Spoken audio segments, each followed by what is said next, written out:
अस्सलामुअलैकुम, welcome to open mic cafe. मैं हूं आपकी होस्ट नायाब फायजा। नाजरीन, गो के हमारा कौमी खेल हॉकी है, लेकिन हमारे मुल्क में क्रिकेट का क्रेज किसी भी दूसरे स्पोर्ट से बढ़कर है। T20 बिलखुसूस PSL के आ जाने से क्रिकेट का रुझान मजीद बढ़ गया है।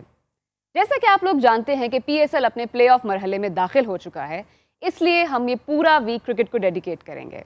अब देखना यह है कि जीत किस टीम का मुकद्दर बनती है। हमारे आज के मेहमान एक क्रिकेटर हैं जो कि इंटरनेशनल लेवल पर पाकिस्तान को रिप्रेजेंट कर चुके हैं और स्कॉटलैंड में कोचिंग के लिए रवाना होने वाले हैं, लेकिन हमें ये लगता है कि वो हमारे अनसंग हीरो हैं। हम अपने शो पर दावत देते हैं मुजाहिद जमशेद साहब को। अस्सलाम वालेकुम सर। वालेकुम सलाम, कैसी हैं आप? बिल्कुल ठीक सर, आप कैसे हैं?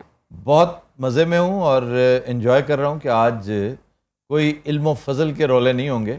आज हमने क्रिकेट डिस्कस करनी है, PSL को सेलिब्रेट करना है और इनके साथ भी गुफ्तो शनीद होगी। सर, क्या हाल है आपका? मैं बिल्कुल ठीक हूँ, लेकिन मैं देख रहा हूँ कि आज बिटिया ने मेरा तारुफ नहीं करवाया। मैं माफी चाहती हूँ सर, लेकिन आप तो हमारे शो का परमानेंट हिस्सा हैं। तारुफ उसका होता है सर जो कभी कभार आए। ये आज आए हैं, इनका तारुफ हुआ। ਤੇ ਭਾਈ ਅਸੀਂ ਸਟੇਡੀਅਮ ਦੇ ਬਾਹਰ ਪੱਲੇ ਲਾਏ ਨੇ। ਅਸੀਂ ਕ੍ਰਿਕਟਰ ਹੈ, ਸਾਡਾ ਵੀ ਦੱਸੋ ਮੈਡਮ ਕੀ ਹੋ ਗਿਆ ਤੁਹਾਨੂੰ? सर, हमारे साथ PSL क्रिकेट टीम के कुछ प्लेयर्स मौजूद हैं। तुम वो नहीं हो। ਕਾਹਦੇ ਲਈ? ਮੈਂ ਮੈਨ ਆਫ ਦੀ ਮੈਚ ਹੈ, ਮੇਰੇ ਕੋਲ ਇੰਨੇ ਘਰ ਅਵਾਰਡ ਪਏ ਨੇ, ਆਓ ਤੁਹਾਨੂੰ ਵਿਖਾਵਾਂ। मसलन क्या अवार्ड? ਹਾਂਜੀ ਕੱਪ ਮਿਲੇ ਨੇ ਕੱਪ। चैनक भी थी साथ। एक मिनट, ये हासे वाली गल नहीं। मैं दूजे ये प्यालियां हो सकती हैं, मैं कैसे मान लूं कि तुम्हें? भाईजान फिर आपने मेरी बैटिंग और बॉलिंग देखी नहीं, मैं ऑलराउंडर है। अच्छा जी, कोई माकूल गुफ्तगू शुरू करें। मकबूल है जी कि- माकूल, मैं बताता हूँ सर। अस्सलाम वालेकुम, कैसे हैं सर? ठीक ठाक हैं जी ठीक है। सर। शादाब खान ने मुझे आगे नहीं आने दिया, ठीक है? ये गलत बात है देख सर। कितना बड़ा झूठ है। शर्ट आपने यूनाइटेड की पहनी हुई है और बुराई भी आप उसके कप्तान की कर रहे हैं। सर मैं इसलिए कर रहा हूँ ना क्योंकि मैंने खेलना था, मुझे उस टीम में होना था। शादाब खान ने मेरे साथ गलत किया है सर। सर तुसा इन्हें ढुआए थे मिट्टी पाओ, तुसा सारे नाल गाल क्यों नहीं की थी? हाँ जी, आजकल आप बड़े ऊंची हवाओं में हैं। देख गिनवल किवें इंप्रूव थे। 4 मैच किया, जीत गए आप। रिजवान बिराकाम को छिक्की खड़े, पूरी रिजवान- टीम को एकजुट कर। रिजवान वैसे ही मेरा बड़ा फेवरेट है। अच्छा जी, अब हम पूछेंगे मुजाहिद जमशेद साहब से कि इख्तिसार के साथ अपना तारुफ भी करवाइए। हम तो जानते हैं, इन्हें रावियन होने के नाते भी जानते हैं। वाह। तो सर ज़रा बताइए, करियर का आगाज़ कहाँ से किया और कैसे? आफ्ताब भाई, मैंने पहला मैच खेला ऑस्ट्रेलिया के अगेंस्ट हॉबर्ट में अच्छा। और पाकिस्तान के उस वक्त 0 पे 3 आउट हो गए थे ओए। और मेरा डेब्यू था। मैं था ओपनर, लेकिन नंबर 6 पे भेजा। और मुझे याद है जब मैं बारी लेने जा रहा तो इंतज़ाम ने 9 रन्स किए 63 बॉल्स पे। यानी कि पिच इतना गंदा था। वसीम बैटिंग कर रहा था। जब मैं बैटिंग करने गया तो मैंने अपने आप से यही बात की कि यार ये पिच ज़रा मुश्किल है, इस पर थोड़ा सा अटैक करके खेलना। और मैं और वसीम ने 73 रन्स की पार्टनरशिप की, आहा। तो पाकिस्तान की थोड़ी सी शक्ल बन गई कि अब हम मैच में आ सकते हैं। उस मैच में मुझे याद है हम 149 पे आउट हुए बेंसन हेजिस सीरीज़ में, और वो हमने अगेंस्ट ऑस्ट्रेलिया, जो कि उस वक्त ऑस्ट्रेलिया को हराना बड़ा मुश्किल था, वो वैशी जट था। तो हमने वो 149 रन्स उनको हमने डिफेंड किए और उनको हमने वो मैच हराया और फाइनल के लिए क्वालिफाई भी किया। ये बड़ा अहम मैच था जो ऑस्ट्रेलिया हार गया, जिसने कभी सोचा भी नहीं था कि ये मैच हार जाएगा। और इन्ना बारे तो उन्होंने बिल्कुल नहीं सोचा भी है तो हार जाएगा। बाकी मैंने बॉलिंग भी की और फिर मैंने 3 वसीम अकरम ने आउट किए, 2 शाहिद अफरीदी ने आउट किए, 2 सकलैन ने की, 1 मैंने आउट किया उस वक्त जब पाकिस्तान को ज़रूरत थी। और पहली दफ़ा हिस्ट्री में एक ही दफ़ा हम बेंसन हेजिस जीते हैं और वो सीरीज़ थी वाह। वर्ल्ड कप के साथ। वो कप भी ले गए थे इस मुल्क में, और वहाँ पे ऑस्ट्रेलिया में ऑस्ट्रेलिया को हराना, मैं समझता हूँ कि जिस तरह उस सीरीज़ में वसीम अकरम ने बॉलिंग की, कप्तानी की और एक छोटे यूनिट के साथ बहुत बड़ा इवेंट जीत गया है। इसमें कोई शक नहीं कि वसीम अकरम जैसा बॉलर पाकिस्तान ने और कोई प्रोड्यूस नहीं किया। वाह जी वाह। वो बल्कि वर्ल्ड ऑफ क्रिकेट में अगर कोई नंबर 1 बॉलर एक सिलेक्ट करना है मैंने, तो वसीम अकरम ऑल टाइम मेरी वही चॉइस होगी। बेहतरीन, क्या बात है। कप्तानी नहीं उससे अच्छी, कप्तानी एक स्किल ही और है। तो नौजवान, जिस तरह से आपने बताया तो आपको तो बहुत तवील इनिंग्स खेलनी चाहिए जी। मेरी जो स्ट्रगल है वो 1990 में स्टार्ट हुई और खिलाया उन्होंने मुझे 96 और 97 में। ये वो जो 6 साल मेरे ज़ाया हुए, वो कोई मुझसे पूछे। अच्छा, स्ट्रगल की बात की नौजवान, नज्म लिख बैठा हूँ। स्ट्रगल चूंकि हम सबसे जुड़ी होती है तो मैं भी स्ट्रगल से गुजरा हूँ। चंद पंखड़ियाँ आपकी नजर। जब हम छोटे थे सीन बहुत होते थे, वाह। पैठ बल्ला बगल में हम अपनी रख कर सोते थे, टूटा हुआ बल्ला था और पड़ोस में जो रहता था वो भी साला नल्ला था। क्या बोल रहे हैं? सीमेंट की पिच थी बिटिया, सुन लो, ये वर्ड हमारे यहाँ कलोकियल है, चलता है। जी जी जी, चलता है चलता है। सीमेंट की पिच थी, वो छोड़ के चली गई थी क्योंकि वो मुझसे जिच थी। अच्छा जी, मेरा सवाल ये है कि आप क्या समझते हैं कि कलंदर्स हारते क्यों हैं? हालांकि इतनी बैलेंस टीम होती है, स्टार्ट इतना अच्छा करते हैं, जीता हुआ मैच मोस्टली हारते हैं।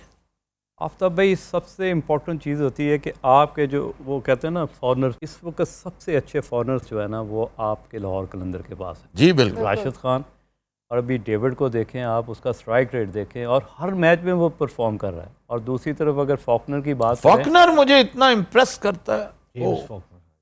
ना सिर्फ वो ऊपर से 2-3 विकेट देता है जिससे आपको एक स्टेबल पोजीशन में ले जाता बैट है, बहुत अच्छा है। और उसके बाद उस सिचुएशन में बैटिंग करने आता है जब वो वन साइडेड मैच आप हार रहे होते हैं, उसमें आपको फिर गेम में वापस ले आता है। तो मीन्स कि उसको भी आप संभाल ना सको उस सिचुएशन में, आप जब आप फंसे हो और इस तरह के प्लेयर्स आपके पास हों, तो मैं समझता हूँ कि बड़ी बैड लक चल रही है कि लगातार 3 मैच जो हारे हैं वो मैच जीते हुए आ रहे हैं। मुझे लगता है फॉकनर आते ही कहता होगा भी मेरा प्रॉमिस है कि मैं गेम में आपको वापस ले आऊंगा, आगे हारने का बंदोबस्त आपने खुद कर। क्या कहने भाजी, आज ਤੁਸੀਂ ਲਾਫਟਰ ਲੈ ਰਹੇ ਹੋ ਵੈਸੇ। मैं की कर रहा हूं और तुसी चुप बैठे हो। ਨਹੀਂ ਤੂੰ ਕਿਸੇ ਪਾਸੇ ਲੱਗੇ, ਹੋਰ ਭਾਈ ਸੁਣਾਓ। पासा लेना पैंदा है। क्रिकेट की बात करो भाईजान, ये देखे कितनी अच्छी सूझबूझ वाली क्रिकेट की बातें कर रही। ਭਾਜੀ ਇਹ ਵੀ ਰਾਵੀਅਨ ਨੇ। हाँ जी। आखिर की वजह कि रावियन जिथे भी कोई खातून वेखेगा परेशान क्यों हो जाता? डिसेंट खातून को देखता है तो इसलिए परेशान होता है कि वो खामोश बैठी है बेचारी और इनडिसेंट एलिमेंट्स बोलते जा रहे हैं। ਤੁਹਾਨੂੰ ਪਤਾ ਬੱਲੇ ਦੇ ਉੱਤੇ ਰੱਖ ਕੇ ਸੋਨਲ ਵਾਵੇ ਦੀ आवाज ना कर दे। आवाज बड़ी अच्छी करती भाई, मैं उत्थे भी नहीं वेखिया सी। ये कमेंट्री बहुत अच्छी करती हैं। आज कमेंट्री भी करती। हाँ, ये मुझे पता, कमेंट्री बहुत अच्छी कर। और हम यहाँ जो अपना PSL करने जा रहे हैं ना, हाँ जी। अनकरीब इंशाल्लाह। अच्छा, और आपने देख लिया, आप देखा है ना ग्राउंड बन रहा है। बहुत ज़बरदस्त है। वो इसीलिए बन रहा है कि वहां पर हमने अपना मीडिया का PSL करवाना है। वाह, तो उसमें 4-5 लोग कमेंट्री के फराइज अंजाम देंगे, जिसमें से एक सोनिया मुल्तानी भी है। क्या बात है। ये जरा नमूने के तौर पे पेश करें ना जी। ये बॉलिंग करवाई। ये भजदा वेंदे स्पीड पकड़ी वेंदे मुंह च बाकी थी ए टिकाई सी बॉल। ये हुण परला अपनी बाह च भी कीती बैठे ए आंदी पे बॉल ए घात दी सी। हुण बिया भजदा भज स्पीड पकड़। वाओ, भाजी एक मैच एक कमेंट्री कर रही सी, उत्ते छापा पै गया। ऐसा चनो आउंदे क्या कितने आदमी थे। परला बॉल स्टेना पीडो बल्ला गतेना पे निशाना टिका दी थी। ओ बॉल टिक गए, ओ चौका है, छक्का है, और सारे स्टेडियम वाले उठे के ताने बजाई पन, सीटा बजाई पन, सारे भाजो ताने बजाओ। ये क्या creative बात है सर, ये कमाल है। Wow, what energy. ये जिनी देर और कैसा कैसा आइटम क्या बात है। अल्लाह ने हमें अता कर रखा। जी, जिनी देर सोन हलवा विकदा नहीं ना पूरा, ये लगी रहंदी। ਤੁਹਾਨੂੰ ਪਤਾ ਇਹ ਤੇ ਐਡੀ ਤੇਜ਼ ਹੈ, ਸਕੋਰ ਲੈਂਦਿਆਂ ਨੂੰ ਵੇਚ ਆਉਂਦੀ। ਭਾਈ ਤਾਂ ਵੱਲ सोन हलवा ही खाना तेज भजेगा। अच्छा वो रोक नहीं रहा, ਉਹਨੂੰ ਸਕੋਰ ਦੀ ਪਈ ਹੁੰਦੀ, ਉਹਨੂੰ ਫੜ ਕੇ ਕਹਿੰਦੀ ਅੰਨੀ ਦੇ ਖਾਂਦਾ ਕਿਉਂ ਨਹੀਂ। अच्छा सर, आपकी फेवरेट टीम कौन सी है PSL में? लाहौरिया हूँ मैं भी, मेरी लाहौर कलंदर को सपोर्ट होगी। ओके, लेकिन आपको क्रिकेट के साथ साथ जो चीज़ें हैं वो आपको as a coach, as a mentor, आपको और चीज़ें भी बड़ी देखनी पड़ती हैं, जिसमें मैं समझता हूँ कि एनर्जी लेवल, जी, जिस तरह भी थोड़ी देर पहले आफ्ताब भाई ने बात की कि हार्ड डिस्कशन, क्योंकि क्रिकेट जो है ना नॉन स्टॉप एक्शन बन चुकी हुई है। जो हार्ड क्रिकेट खेलेगा मैं उसी को सपोर्ट करूंगा, क्योंकि मैंने भी आगे लेक्चर भी देने होते हैं, प्लेयर्स डेवलपमेंट भी करनी होती है, तो मैं उस टीम को सपोर्ट करूंगा। जिस तरह मुल्तान है, मैं मुल्तान को इसलिए सपोर्ट कर रहा हूँ क्योंकि नीचे से आ रही, वेरी वेल, पीछे से भागती आ रही है, और जिस तरह की उनकी एनर्जी है और जिस तरह वो एक दूसरे को सपोर्ट कर रहे हैं और जिस तरह उनका एनर्जी लेवल है, तो I wish them all the best कि मैं जो मुल्तान और लाहौर को सपोर्ट कर रहा हूँ, क्योंकि एनर्जी लेवल बहुत अच्छा है मुल्तान का। सही, आप क्या कहते हैं हमारी टीम के बारे में? आपकी टीम के साथ मेरा लगाव 2 वजूहात की बिना पे है। एक तो सराइकी, मेरा मुल्तान के साथ, सराइकी पूरे इलाके के साथ एक बड़ा गहरा इस हवाले से ताल्लुक है। दूसरा Rizwan is the major factor, क्योंकि मुझे वो पसंद ही बहुत है। एक चीज़ और बड़ी इम्पॉर्टेंट है, वो ये है कि मैं देख रहा हूँ कि जब से क्रिटिसाइज़ किया गया रिजवान के ऊपर, जितने भी टॉप क्लास के कमेंटेटर थे, मैं भी खुद कमेंट्री भी करता हूँ, उनको सुनता भी हूँ, और मैं ऑब्ज़र्व कर रहा था कि रिजवान में वो उस तरह की एबिलिटी नहीं है कि वो पाकिस्तान को ऐसे T20 में ओपन कर सके, लेकिन पिछले 2 साल से जिस तरह उसने पाकिस्तान की ओपन स्लॉट को संभाला हुआ है, बड़ा कम देखने को मिलता है कि रिजवान ने हर मैच में परफॉर्मेंस कर रहा है। T20 में रिपीटेबल परफॉर्मेंस करना बड़ा मुश्किल काम होता है, और उसने अपनी स्पॉट को वाकई मैं उसको अप्रिशिएट करता हूँ कि जिस तरह उसने अपनी जगह को संभाला हुआ है, वो संभालना इसलिए कि आपके पीछे सरफराज भी लगा हुआ है और एक नया यंगस्टर आज़म खान भी लगा हुआ है, तो आपने उनसे भी लड़ाई करनी है, फिर आपने अच्छा परफॉर्म करना है और रिपीटेबल भी करना है। तो इसलिए मैं रिजवान को बहुत ज़्यादा हाईली रेट करता हूँ। एक वक्त था जब हम खेला करते थे तो उस वक्त हम दुआएं करते थे कि पाकिस्तानी क्रिकेट को अल्लाह का दिया हुआ सब कुछ है, मां सिवाय तगड़े ओपनर्स के। आज एक्सेसिव ओपनर्स हैं आपके पास, बहुत ज्यादा ओपनर्स हैं कि इनमें से जब आप सिलेक्शन करेंगे तो आपको प्रॉब्लम हो जाएगा। आप किस किस को बिठाएंगे बाहर? तो भाई ये जो आपने ओपनर की बात की है, उस वक्त जो ओपनर्स थे ना, वो बेसिकली एक स्पेशलिस्ट जॉब थी। अब आपको इसी PSL की बात बताता हूँ कि एलेक्स हेल जो एक मेन हथियार था कराची का, वो उसने आने से इनकार कर दिया क्योंकि बाबर आजम और शर्जील दोनों ओपन कर रहे थे और उन्होंने कहा था हमने अपनी ऊपर वाली जगह नहीं छोड़ी, तो उसने कॉन्ट्रैक्ट नहीं लिया। अच्छा। मार्टिन गुप्टिल आया और उसका नंबर 3 पे आया, लेकिन वो हैप्पी नहीं है और वो परफॉर्म भी नहीं कर रहा। क्योंकि T20 में आपके पास बड़ा शॉर्ट टाइम होता है, तो आपको सूट करता ओपन। नया बॉल होता है, ऊपर से उठा के मार दीजिए, जैसे बाबर है और शर्जील है, एक तरफ से उसने एंड संभाला होता है, दूसरी तरफ से अटैक हो रहा होता है। तो ये चीज़ें जो है T20 में ओपनर्स और जो वनडे क्रिकेट और टेस्ट क्रिकेट में थोड़ा सा फर्क होता है। जी बिल्कुल। अगर ये लगातार T20 क्रिकेट होती रही तो मैं समझता हूँ कि जो आने वाला कल है वो उसमें टेस्ट क्रिकेट जो है ना, उसके लिए बड़ा खतरा है। आफ्ताब साहब, आप क्या कहते हैं इस बारे में? ठीक कह रहे हैं, बिल्कुल मिजाज चेंज हो गया, माहौल चेंज हो गया क्रिकेट का। अगर आज T20 में ओपनिंग बैट्समैन के तौर पे आप मुदस्सिर नजर को भेज देंगे, पूरे क्राउड को मैं समझता हूँ हेपेटाइटिस हो जाएगा। बैठे बैठे कुछ करने को होगा ही कोई नहीं। लेकिन ये देख लें, मुदस्सिर नजर एक तरह से अपना एंड संभालने वाला प्लेयर था। जी जी। क्या बात है। एंड संभाल के और हैरान कुन बॉलिंग करता था, विकेट जरूर ले जाता था, पार्टनरशिप तोड़ने का मैं नहीं समझता कि हुनर उसको आता था, अल्लाह ने उसे अता कर रखा था। और वो वाद ऐसा बॉलर था जो पार्ट टाइमर था, लेकिन उसको इंग्लैंड में गोल्डन आर्म का नाम दिया गया। जी बिल्कुल गोल्डन आर्म। यानी कि इमरान खान उस पर इतना ट्रस्ट करता था कि जहाँ पे भी अगर विकेट चाहिए क्रिटिकल सिचुएशन में, तो वो हमेशा आगे वो ब्रेक थ्रू देता। मीडियम पेसर्स में मैं समझता हूँ वो पाकिस्तानी बोथम था। ਸਾਨੂੰ ਵੀ ਕਿਸੇ ਦਿਨ ਚੈੱਕ ਕਰੋ, ਅਸੀਂ ਵੀ ਕਿਸੇ ਬੋਥਮ ਤੋਂ ਘੱਟ ਨਹੀਂ ਹੈਗੇ। जी जी। ਮੇਰੀ ਤੇ ਅੰਮੀ ਮੈਨੂੰ ਕਹਿੰਦੀ ਸੀ ਬੋਥਮ जाके 2 किलो दही ले। ए लॉरिये रावियन है। ਅੱਜ ਇਹਨਾਂ ਨੇ ਤੈਨੂੰ ਪਤਾ ਚਮੋਟਾ ਵੀ ਕੱਢਣਾ ਦੋ। ये तो रावियंस की उस किस्म से ताल्लुक रखते हैं जो इंतहाई शरीफ। अपने बारे में क्या कहते हैं आप? मैं तो बेइंतहा शरीफ जो होते हैं। जी जी जी। वैसे नौजवान क्रिकेट खेल रहे हो अभी कि नहीं? मैं कोचिंग कर रहा हूँ और जो मैंने प्रैक्टिकली लाइफ में किया वो बड़ा सेफली और बड़ा ईमानदारी के साथ आगे डिलीवर कर रहा हूँ। आफ्ताब मियाँ, मुझे ये बताओ, तुम शिकार भी करते हो माशाल्लाह, एक तो ये शख्स बड़ा मल्टी टैलेंटेड है, क्या बात। क्रिकेट से कितना लगाव है? बेपनाह क्रिकेट से इश्क है।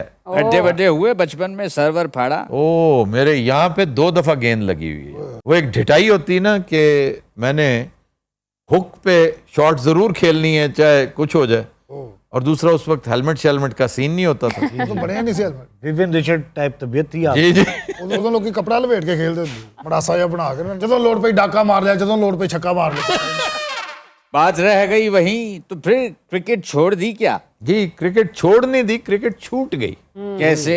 ये कंधे की वजह से, कार्टिलेज की वजह से।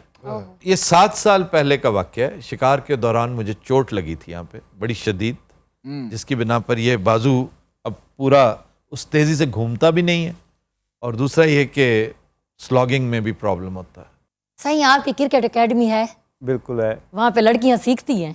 हाँ आती हैं, बिल्कुल आती हैं, और बड़ा सेंसिटिव एक मैटर होता है क्योंकि हमें एडवाइस की जाती है कि जब भी आप लड़कियों को कोचिंग करते हैं कोई ना कोई एविडेंस होना चाहिए। और मैं ये यहाँ पे आपके प्रोग्राम के थ्रू मैसेज भी देना चाहूँगा कि जब आप छोटे बच्चों को या लड़कियों को कोचिंग देते हैं तो आपके पास एविडेंस ज़रूर होना चाहिए क्योंकि ये मैंने अब्रॉड से सीखा है, क्योंकि ये कल्चर डेवलप होना चाहिए। जी बड़ी अच्छी बात है। आपने अगर आप हेड हैं अपने डिपार्टमेंट के, अपने किसी इदारे के सरबराह हैं, और ख़वातीन इतनी हैं कि जितने बंदे उतनी ख़वातीन, और ख़वातीन के अंदर अब बहुत कंपटीशन है।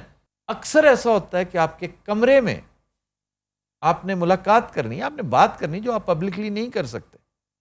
तो मेरी सजेशन होगी तमाम CEOs के लिए, हेड्स ऑफ डिपार्टमेंट के लिए, कि कोशिश ये करें कि अव्वल तो पब्लिक प्लेस पे ही मुलाकात करें। जैसे आप ग्राउंड में बैठे हैं ना, तो सब हैं तो एक साइड पे होकर बात कर लें। ज़रूरी तो नहीं ना कि अपने कमरे में बुलाना और बैठ के बात, और अगर कमरे में बैठ के बात करना है तो इट्स ऑलवेज गुड कि एक तीसरे को बुला लिया करें, चाहे वो आपका कोई मुलाजिम है, कोई काम कर रहा है या कुछ भी कर रहा है, या कोई और पार्टिसिपेंट है। अच्छा जी फाइनेंस से मुतल्लिक है, चलें जी फाइनेंस के हेड को बुला लें, जी जी, या वो अपने किसी अकाउंटेंट को भेज दे, या कोई और मुतल्लिका बंदा। अकेले बैठ के मुलाकात करना, और ये या तो शऊरी तौर पे बंदा चाहता है तखलिया, ये खलवत चाहता है कि पता नहीं उसकी किस खू को उस वक्त सेटिस्फैक्शन मिल रही होती है, तो इसकी बड़ी भारी कीमत भी अदा करनी पड़ सकती है आपको। सर आज FSJ कहाँ है? FSJ is in Bishkek.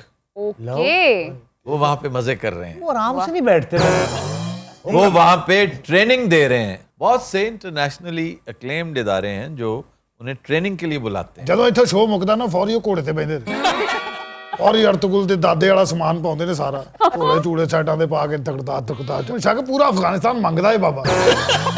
ਇੱਥੋਂ ਕਰਕਰਿਸਤਾਨ ਜਾ ਕੇ ਖੈਮਿਆਂ 'ਚ ਠਹਿਰਨ, ਅੱਗੇ ਖਜੂਰਾਂ ਆਉਣੀਆਂ, ਵੱਡੇ ਵੱਡੇ ਗੋਸ਼ਤ ਦੇ ਪੀਸ, ਆਪਣਾ ਚਮਚਾ ਇੱਥੋਂ ਕੱਢ ਕੇ ਐਵੇਂ ਕਢਾ ਲਿਆ। ख़वातीनो हज़रात, ये था हमारा आज का शो। आपसे मुलाकात होगी अगले एपिसोड में। अपना बहुत ख्याल रखिए। अल्लाह हाफ़िज़।